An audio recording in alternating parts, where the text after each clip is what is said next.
9일 생생 주식입니다. 자, 이제 2025년 증시도 내일 하루 남았습니다. 내일이 폐장일이죠. 하루 폐장일을 하루 앞두고 오늘 한국 증시는 강세를 보였다. 이렇게 봐야 될 것 같아요. 오늘이 배당락일이었죠. 배당락임에도 불구하고, 그러니까 배당락이라는 거는 지수가 오늘 사실은 빠져야 정상이라는 거죠. 그럼에도 불구하고 지수가 오히려 강세를 보였다라는 점은 상당히 양호한 흐름을 보였다라고 지수상으로는 우리가 해석을 할 수 있는 부분이에요. 일단 배당락에 따른 지수의 영향은 제한적일 것이다 라고 제가 어제 방송에서 말씀을 드렸었는데요.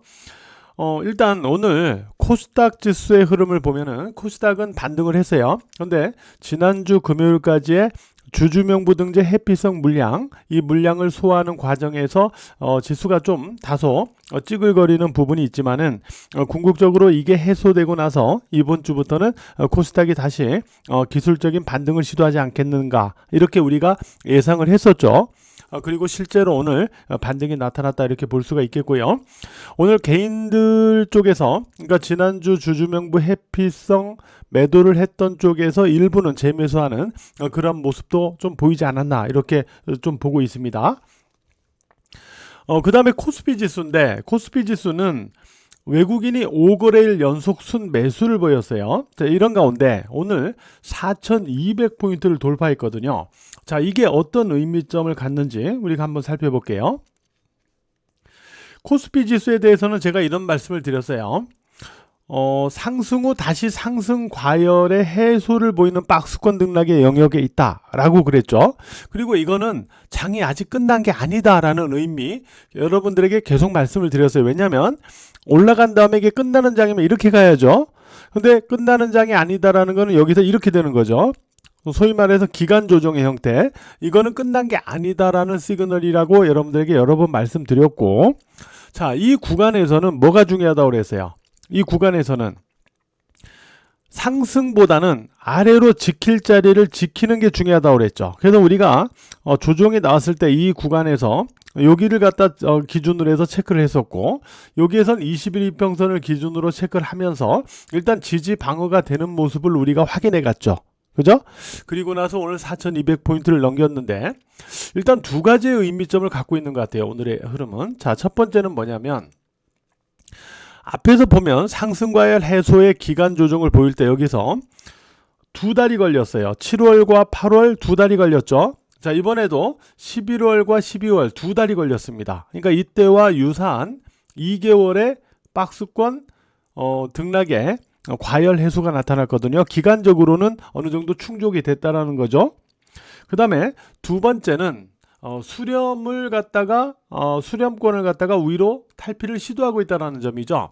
그러니까 우리가 그냥 단순하게 기술적으로 그냥 선을 그어 볼게요. 자, 이렇게 위로 이렇게요.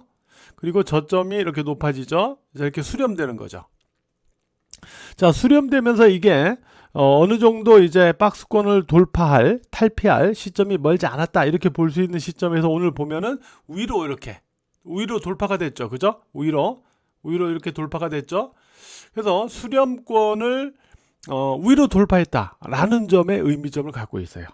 그래서 이 부분은 어느 정도 이제 앞에서와 비교해 볼 때 과열 해소 구간을 어느 정도 마무리하면서 박스권을 상방으로 돌파 시도하는 것인지, 이 기대감을 좀 가져볼 수 있는 시그널이 오늘 나타났다, 이렇게 볼 수 있다라는 거죠.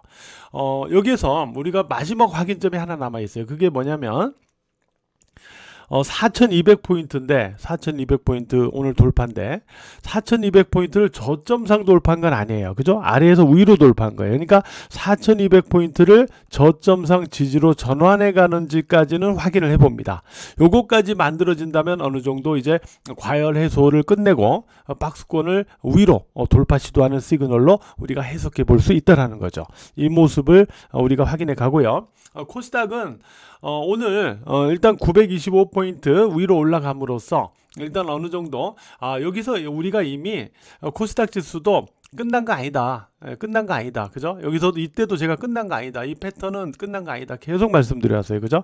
코스닥은 앞으로 갈 자리가 많이 남아 있어요. 그러니까 2026년도 장은요. 2026년도 장은 소위 말해서 2025년도보다 좀 더 강렬할 수도 있어요. 수익률 게임 측면에서. 그래서 오히려 2026년도가 2025년도에 돈을 못 벌었거나 덜 벌어서 조금 여전히 목마른 그런 분들에게는 좋은 기회가 될 거다, 이렇게 저는 보고 있는데, 어쨌든 2025년 증시 이제 하루 앞에 놓고 오늘 양시장 일단 긍정적인 시그널은 보여줬다, 이렇게 우리가 결론적으로 말씀을 드릴 수 있을 것 같습니다. 자, 오늘 지수 반등을 이끈 종목은 역시 SK 하이닉스와 삼성전자예요. 그죠? 근데 삼성전자는 이미 우리가 10만 2천 원에 기준점을 넘겨서 위에서 움직이면서 긍정적인 마인드를 계속 유지한다라고 말씀을 드려왔던 거고, 삼성전자 같은 경우는 오늘 뭔 얘기가 또 있었어요. 컴퓨터 익스프레스 링크 CXL 기반의 D램 메모리 대량 양산을 시작했다라는 소식이 있었죠. CXL이라는 거는 자 CXL 소위 말해서 컴퓨터 익스프레스 링크죠. 이게 뭐냐면 HBM의 D를 잇는 차세대 AI 메모리다, 이렇게 보시면 돼요. 그래서 CXL 기반의 D램 메모리를 삼성이 대량 양산을 시작했다라는 소식, 이 부분이 또 하나 들려왔습니다. 이게 또 모멘텀의 역할을 했다라고 볼 수 있겠죠. 그러면서 SK 하이닉스도요. 제가 두 가지의 기준점을 여러분들에게 말씀드리면서 이를 기준으로 체크하라고 이미 말씀드렸었어요. 첫 번째가 어디였어요?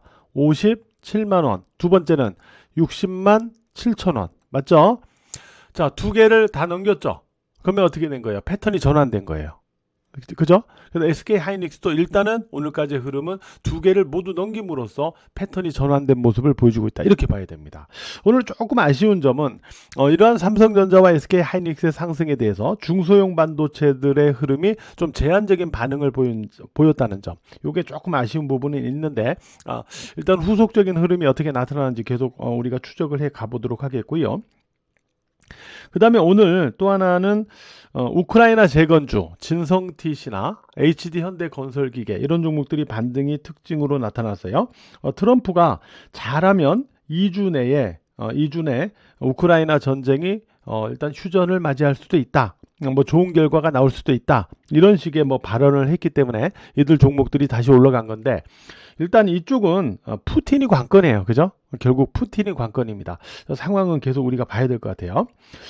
여기다가 CES 2026 그리고 JP모건 헬스케어 컨퍼런스가 1월 달에 열리기 때문에 각각 1월 초부터 이쪽과 관련된 종목들은 계속 우리가 아직은 관심권에 놓고 봐야 될 것 같고요. 또한 구리 가격이 사상 최고치를 기록하고 있죠. 구리 가격의 사상 최고치 때문에 전선 관련주, 전력 설비 관련주, 비철금속 관련주, 이런 종목들도 오늘 반등을 시도했습니다. 이런 쪽의 어떤 모멘텀을 우리는 계속 좀 추적해 가보도록 하겠고요. 특히 CS 2026 이런 쪽, JP모건 이런 쪽도 계속 관심을 갖고 아직은 우리가 관심을 갖고 가본다, 관련주들을 좀 체크해 가본다, 이렇게 보시면 될 것 같습니다. 여전히 반도체는 아직은 시장의 중심에 있다, 이런 마인드는 유지하면서 말이죠. 자, 오늘 하루도 매매하시느라고 여러분 모두 고생 많으셨고요. 제가 말씀드렸다시피 2026년도 장세는 올해 목말랐던 분들에게는 또 한 번의 기회가 될 가능성이 있으니까 이런 마인드를 잘 유지하면서 장을 체크를 해 나가 보도록 합니다.